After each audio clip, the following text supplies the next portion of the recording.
Hi, Math Dragons. I'm here this evening to show you the rest of Searching for Common Ground, a lesson that we were able to begin, but due to the hurricane, we were unable to finish. Now, as you might recall, we worked on the warm-up together. We listed all factor pairs for each number. And although we didn't have an opportunity then, I did recommend that if you already knew a factor rainbow, that would be a good strategy to use to get your factor pairs. For example, if we want to do 42, and I'll bring it down here so I can show my work, it would be 1 times 42. Go like that. 2 times 21. 3 times, I think it's 14. Let me think for a second. 14. 4 doesn't go in evenly. 5 doesn't go in evenly. 6 times 7 equals 42. Then 8, 9, 10, 11, 12, 13. We're back at 14. So these are our factor pairs. 1 and 42, 2 and 21, 3 and 14, 6 and 7. That's just one example of how to do a factor rainbow, which helps you keep all your information organized. So we would say 1 and 42, 2 and 21, 3 and 14,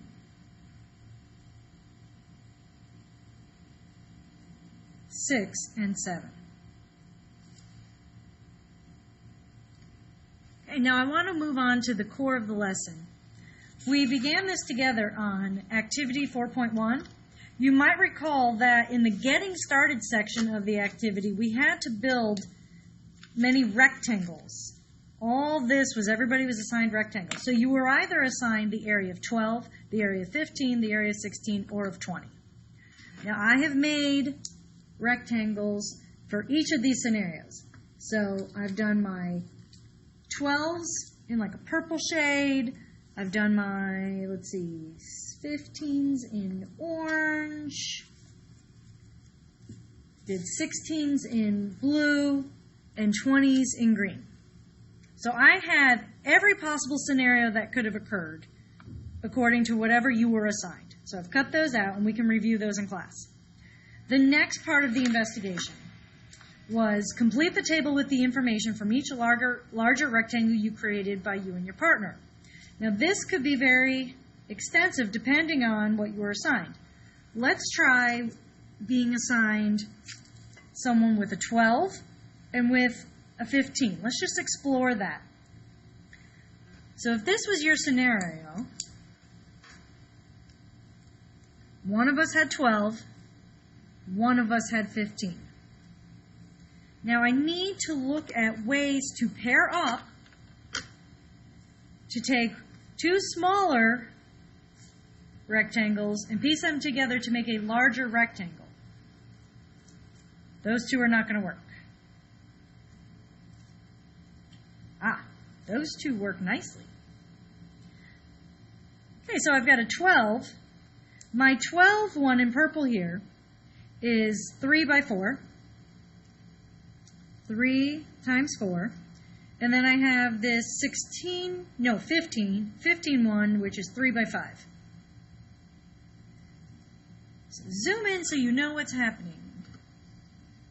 This is my 3 times 4, which represents my purple rectangle that has an area of 12 square units. 3 times 5 represents my orange rectangle, which has an area of 15 square units.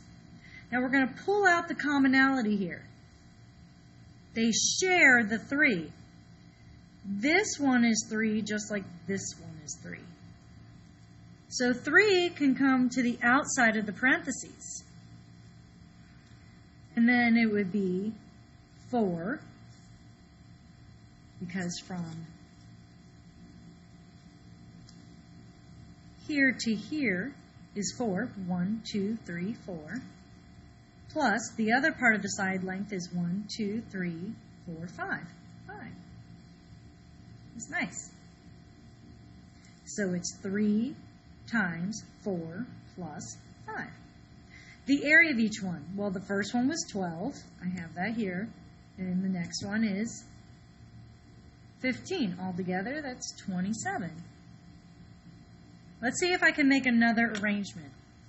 I think my next one is the long, skinny one, which is unusual. Let's see if we can do this. Okay, so you can see I have a really long, skinny one that works out. And that might be it for 15, because 15 and 12 didn't have a lot of matches. It didn't. Okay, so the first one is 1 times 12. The second one is 1 times 15. Their common side length, the ones, here and here. So 1 gets pulled out, and inside the parentheses would be the side length of 12 plus the side length of 15, the combination there. If we put this all together, it's really 1 times 27, but in a really long way. The first small rectangle has a value of 12 square units. This one is 15 square units. Combined is 27 square units. We also did 12 and 16 in class.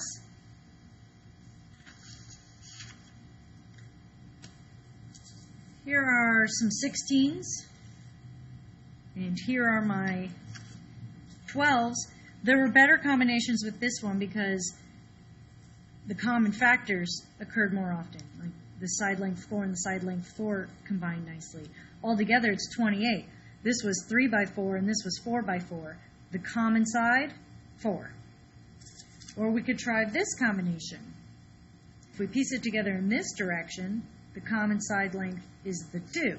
So it would be 2 times first 6 plus 8. You see that, how it's decomposed? It's decomposed, composed, decomposed, composed.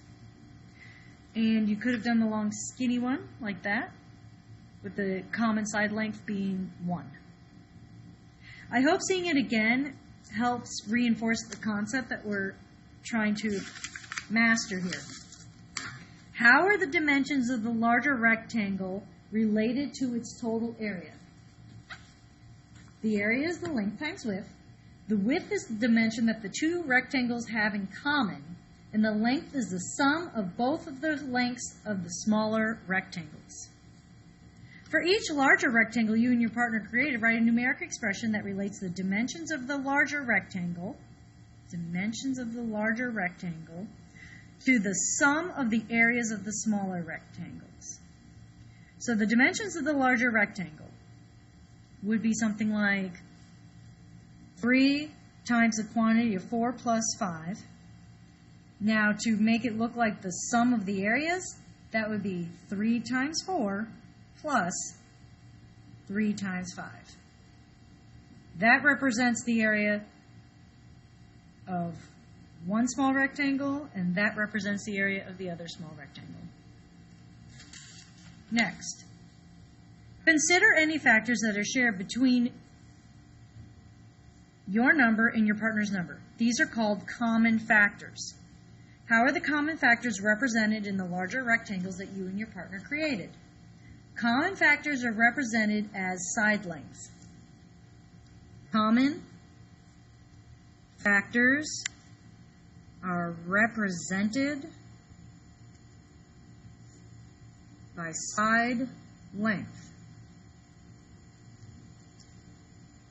The common factors are the sides that line up from one smaller rectangle to the other.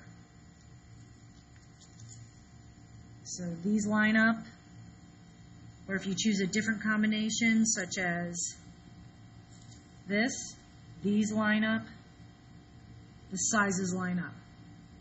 The common factors are the sides that line up from one smaller rectangle to the other.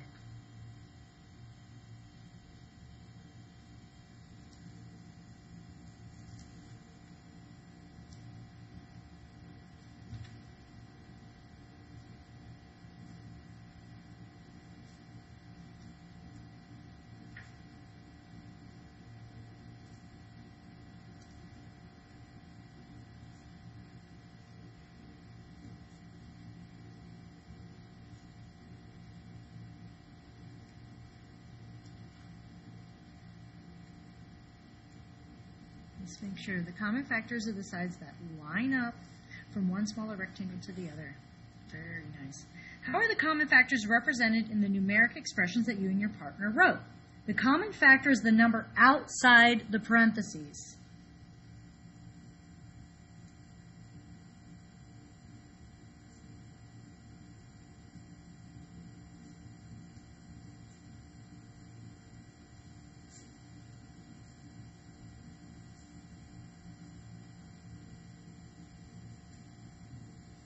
So, how do we know that to be true? They shared this common length when we put the 3x4 and the 3x5 together. That end up living here. This one can line up to this one. Therefore, when we rewrite it with an equivalent expression, that 3 is outside the parentheses. And this is your new side length, which is the combination of the two smaller rectangles. List the common factors of the two numbers. We would need everyone's list to do this, but between 12 and 15, we know for sure that a common factor is 3, and a common factor is 1. So for 12 and 15, my pen died on me. Hold on, guys, be patient. So 12 and 15 common factors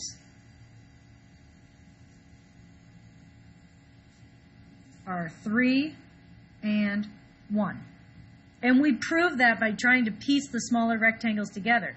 There were only so many combinations. We couldn't do it. We couldn't do a lot. There wasn't a lot to work with. So the only side lengths that they could share was the side length of 1 or the side length of 3. Now I'd like to move on to the prime factorization. Some of you are familiar with this concept, and for some of you, this is brand new. Suppose you are looking for the common factors of 56 and 42, but you do not have grid paper or scissors to create rectangles. Is there another way? The work example. One way to determine common factors is to use prime factorization. Start by writing each number as a product of its prime factors. Organize the prime factors into a table where only shared factors are listed in the same column. The common factors of the two numbers are the numbers that are in both rows and the product of the numbers that are in both rows. The common factors of 56 and 42 are 2 and 7 and 14. A factor tree is a way to organize the prime factorization of a number. Choose any factor pair to get started. And that is true. That is one advantage to prime factorization, is that even if you're not super strong at your multiplication and listing just random factors is a challenge for you, you can pretty much always get there with prime factorization. I have confidence in that. Now, how they're using it here is they found the prime factorization of 56 and 42. And that may not feel very intuitive to you. So let me show you how to do a factor tree for 56 and then 42. I have to use separate paper. They did not give us enough paper for this. So I'm going to make a factor tree. Some people find these really fun. So I'm going to do the number 56. And off the top of my head, I think maybe 7 times 8. I'm hoping I'm right, because that'll be embarrassing if I'm wrong. Now, 7 is prime, so I stop there on that branch. But I can branch off more here. I know 4 times 2 are factors of 8. 2 is prime, so I have to stop there on that branch. 4 can go on more. 2 times 2. That branch is over, that branch is over. So for 56, the prime factorization is 2 times 2 times 2 times 7. But I also taught you exponents, so we could rewrite it as 2 to the 3rd power times 7. Either one of those is acceptable. Yay. Now let's try a factor tree for 42. 42. I know 6 times 7 gets me 42, so I'm going to start with what I know. I'm going to branch out. 6 times 7. 7's prime. So I can't go any further. 6 can be broken down more with factors. I can do 2 times 3. Well, both 2 and 3 are prime. So my branches there are finished. That means 42 is equal to 2 times 3 times 7. No repeated base there, so no need for exponents. Now, common factors between them, if we look at the two lists, they each share 2. They each share 7. And they also share whatever 2 times 7 is.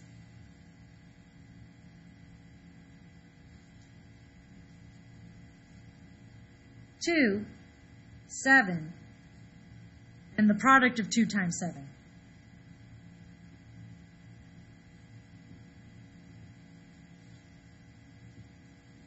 Which equals 14. 2, 7, and 14.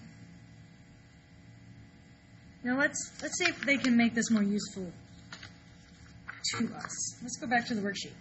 Number 1, how do you know that 14 is a common factor of 56 and 42? Well, the only way I would know how to do that would be to try to divide it. So I'm going to try to divide it. 14 can go into 56, 1, 2, 3, 4. I'm feeling like 4 times. Let's see. Yep, because 4 times 4 is 16. And I'm doing a little mental math here. 4 times 10 would be 40. That would be 40 and 16, so it's definitely correct. So because I got a nice whole number, it is a factor. If I had gotten a decimal, it's not a proper factor. Now 14 goes into 42, I'm guessing 3 times. Let's test it. 42. Okay, so 56 divided by 14 resulted in 4. Good, factored. 42 divided by 14 resulted in 3, a nice whole number. Good, it's a factor.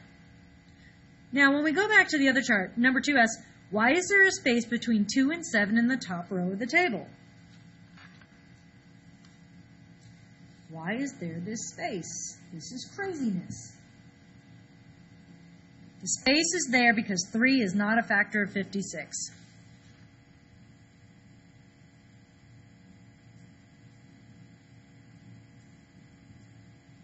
That is why. Now, they want us to take 54 and 84 and create a table to identify common factors. You can use prime factorization here. Now, if you want, pause the video, try to make a factor tree for 54 and for 84 independently. Then resume the video to see if you got it right. I'm going to keep going. So I'm on number 3. I don't have a lot of, I'm going to turn my paper over. I'm going to try to make a factor tree for 54, and then a factor tree for 84. 54, let's see, maybe 27 times 2. When in doubt, I like to split things in half. 2 is prime. I'm going to keep going down this line. I know 9 times 3, 3 is prime, and then 3 times 3. So I've got 3 times 3 times 3 times 2. That's my tree for 54. Let's try 84. Let's see, that would be 2 times, let's see, 42. 2 is prime, that branches over. Let's do 6 times 7. 7 is prime, that branches over. 2 times 3. 2 is prime, 3 is prime, finished branches. Now let's organize it in a nice table.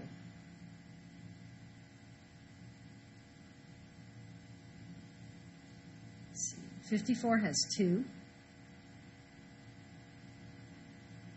82 has 2. Check, check. 84. Oh, I did that wrong. You want to stack them. I did that wrong.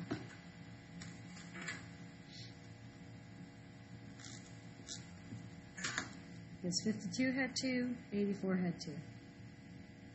Now, 54 does not have another 2, but 84 did have another 2. Check. 53 has 3. Check. 84 has 3. Check. 53 has another 3. Check. And another 3. Check. 84 has 7. 2 times 2 times 3 times 7. 2 times 2 times 3 times 7. 2, 3, 3, 3, 2, 3, 3, 3. Okay, so now I've created a table, and I'm trying to use their strategy here. When the rows match up, or the columns match up, it's a match. So this is a common factor, this is a common factor, and then they said, if you get this and you get this, multiply those two together. So common factors are 2, 3, and the product of 2 times 3.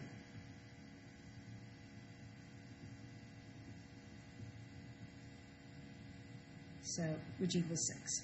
So 2, 3, and 6. I'm just going to double check the answer key, make sure I'm on the right road. Yep, we're doing good. Now, I can understand if that was a little confusing. This is the first time I've ever tried this strategy. So if you need to, just rewind and watch me go through it again. This is a factor tree, this is a factor tree. I looked for the prime numbers and just organized them into a table. When they are a match, it's a common factor. When there's not a match, it's not a common factor. Which means if we were to make rectangles out of it, the side lengths wouldn't match up. That's what's happening. Now, which is the largest common factor? 2, 3, or 6? If you said 6, you are correct. So back to the worksheet. The common factors were 2, 3, and 6. The largest of that was 6. Well, there's a special name for the largest of the common factors. It's called the greatest common factor. Right here, let's highlight it. It's good. The greatest common factor, also known as the GCF, is the largest factor 2 or more numbers have in common. Two numbers that do not have any common factors other than 1 are called relatively prime. I point this out because I know it shows up on the tests. What does this mean? It means somehow we found two numbers that don't share factors. I'm trying to think of two off the top of my head. Like 16 and 17. Like, let's say we had 16, we had 17. In 16, we know 1 and 16, 2 and 8, I think 4 and 4, okay? And then 17, the only things I know is 1 times 17. Well, the only things they share are 1. That is relatively prime, when the only factor they share is 1. Back to this original example of number 3, 54 and 84, common factors were 2, 3, and 6. The biggest guy, 6. When it's the biggest, it's called the greatest common factor. Now, we've been working a lot on distributive property, and you did an excellent job today on the notes. We want to use the GCF to rewrite these expressions. So we want to pull out the greatest common factor between 56 and 42. Now, these are not new numbers. Just so you know, we don't have to do new math. They already told us what 56 and 42 had for common factors. So I'm going back to this page. The biggest common factor, greatest common factor between 56 and 42 is 14. So when they say rewrite it, they want 14 times the quantity of something plus something. We did one just like this early today. Remember, it's got to be 14 times whatever this is better equal 56, and 14 times what this is better equal 42. See if you can figure that out.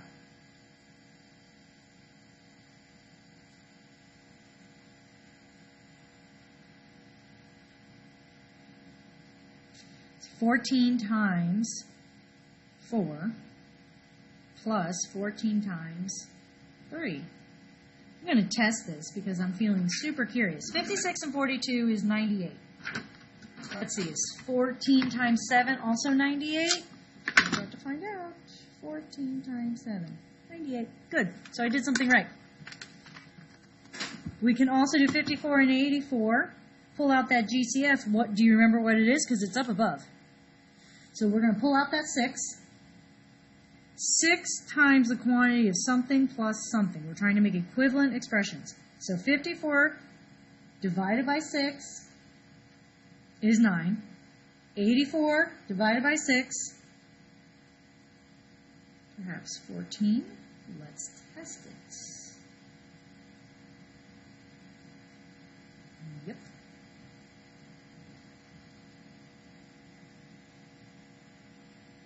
So, on the outside, you have your GCF between these two numbers. On the inside, you have the other factor that makes this product. You need this factor to make this product because it's 6 times 9 plus 6 times 14. 14 times 4 plus 14 times 3 will get you back to the original. So you're just writing equivalent expressions. You're doing excellent. I did warn you this video was going to be long, and you're doing really well. Now we're on to common multiples. A multiple is the product, get your highlighter ready, because I'm on number 4.3, common multiples. A multiple is the product of a given whole number and another whole number. Multiple to me means grow, multiply. This is important, but I really like this example that they're going to give us. If you don't know, I'm going to point this out. The commutative property of multiplication states that for any numbers a and b, the product a times b is equal to the product of b times a. That just means you can swap factors. There's just a whole lot of fancy languages. You can swap factors. Rectangular arrays can also be used to determine multiples and common multiples. Consider the area model 6 times 8 equals 48. One way to think about the area model is to analyze the collection of columns. As you look at how the area model builds from left to right, the addition of each new column creates a multiple of 6. So, column 1 alone is 6 times 1, which represents the first multiple of 6, which is 6. By adding column 2, the rectangle is now 6 times 2, which represents the second multiple of 6, which is 12. The whole rectangle represents 6 times 8, or 48.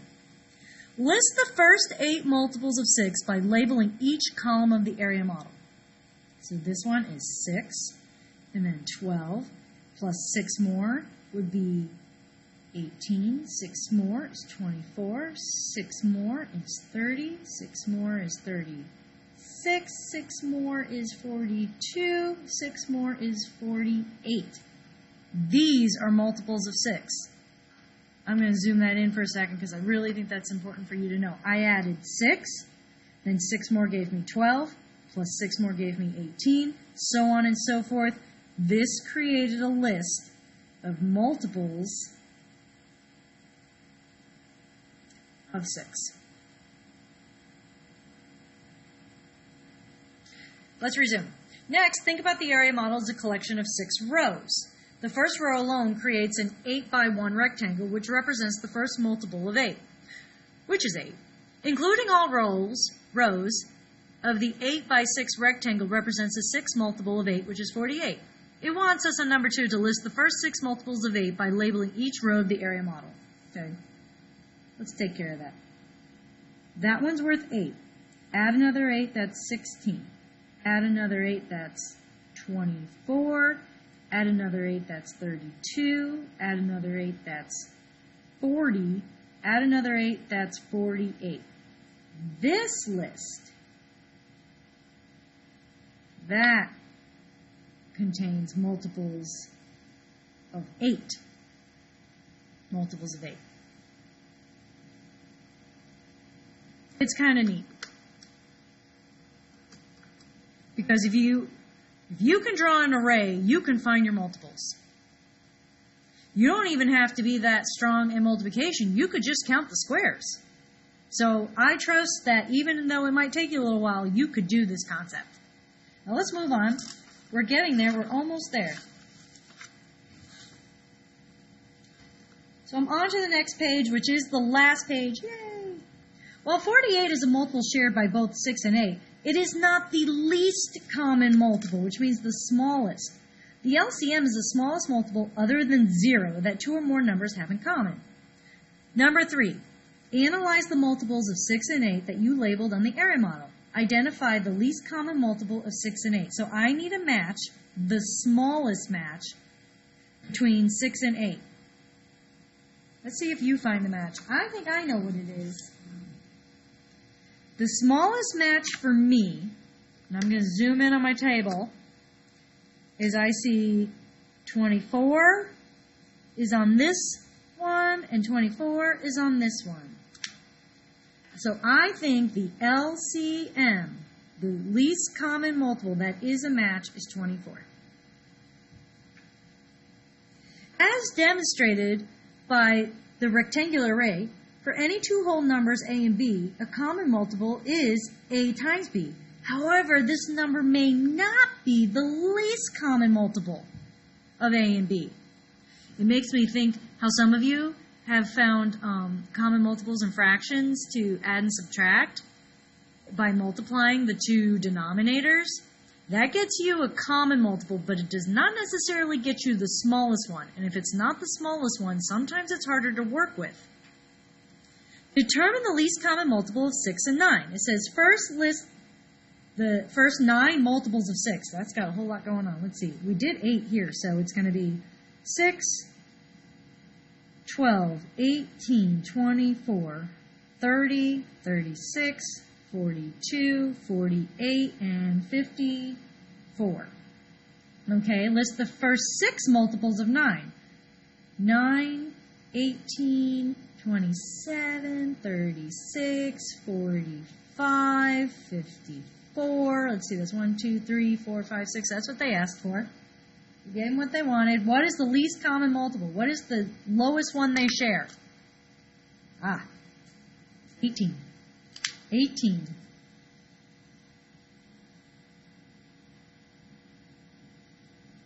Determine the least common multiple of 7 and 8. All right, you make a list for 7. 7, 14, 21, 28, 35, 42, 49, 56. Is that good? Now let's make a list for 8. 8, and I can steal it right from here and not have to do more thinking. 32, 40, 48. That's not high enough. There's not a match. So then the next one up would be 48 plus 8, which is also 56. So there's not a match until we get to 56. So the LCM between 7 and 8 is 56. We had to go pretty far on that one. Using prime factorization, can you determine whether the least common multiple of two numbers is the product of the two numbers or is less than the product of the two numbers?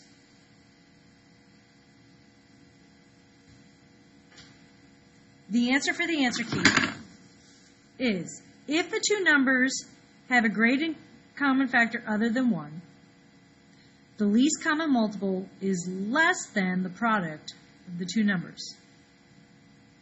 I think we should write that down. We'll explore that more later. If the two numbers have a GCF other than 1,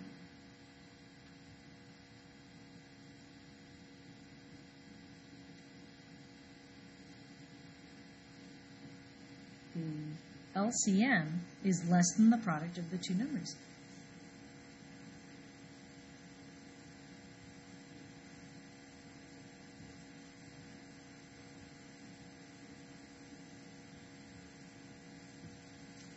That's it. We did it. We got through the rest of Activity 4, Searching Common Ground. After that, it's some practice questions and assignments, which are all fair game, but I tend to put on the warm-ups for you for review. So congratulations, Dragons. You have completed your homework for the weekend. Thank you.